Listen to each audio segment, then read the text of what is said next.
Banks give you loans. Banks send you checkbooks you never use. Banks even text you when your account is overdrawn.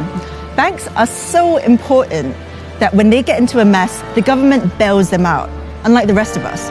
But did you know that the banks that exist today, maybe even the bank that you use, were built off the back of slavery? Empires of Dirt, a show about Europeans getting rich at the expense of everyone else.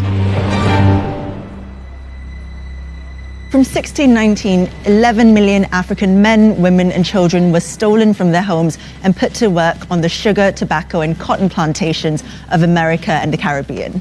Their forced labor helped build Britain into a global superpower.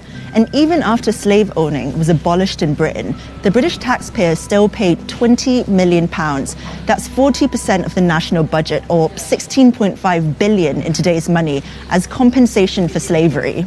No, not to the slaves. The money went to the owners. Not a single penny was given to those who had been enslaved. The amount borrowed was so huge that the debt wasn't paid off until 2015, which means that if you paid tax at any point before that, your money went towards compensating slave owners. All four of the UK's largest high street banks have been linked to the slave trade by way of these compensation payments for their loss of human property. Barclays Bank was founded out of a merger with a colonial bank that helped fund the British Empire, and several senior Barclays bankers were involved in the slave trade.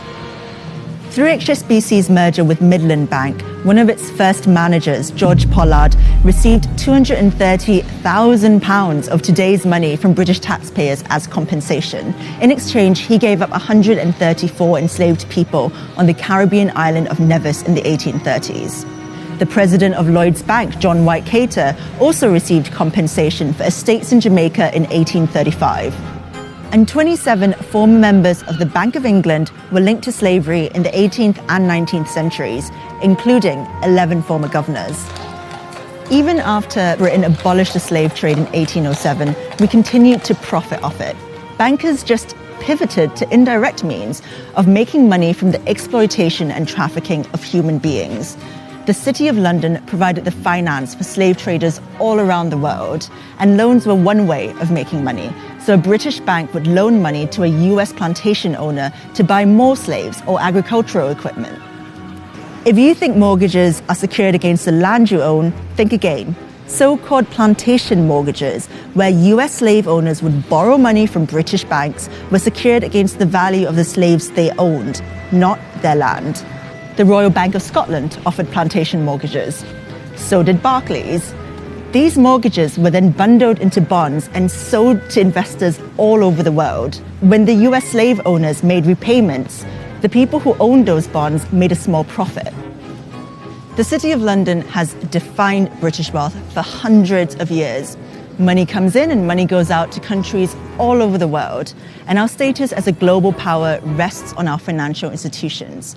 But the labor that built many of these institutions was enslaved. Iconic buildings like the Guildhall in the heart of the City of London epitomise Britain's involvement with the slave trade. Between 1660 and 1690, 15 Lord Mayors of London were shareholders in the Royal Africa Company, which shipped more African slaves to the Americas than any other institution in the history of slavery. A statue of William Beckford Sr., twice Lord Mayor of London, still stands in the Guildhall to this day. Beckford grew rich off the toil of slaves he owned on 20,000 acres of land in Jamaica. The Royal Exchange was the heart of the City of London, where stocks were bought and traded from all over the world. It was funded by Sir William Garrard, who helped to develop the Moroccan slave trade in the 1500s. So the blood and toil of African slaves literally helped build the bricks of the City of London. Following the Black Lives Matter protests, the insurance company Lloyds of London agreed to pay reparations to black community groups for its involvement in the slave trade. Campaigners are calling on the banks to follow suit. So when you go to withdraw cash from an ATM, remember that it was your bank that was complicit all those years ago. Slavery built the financial institutions we use today.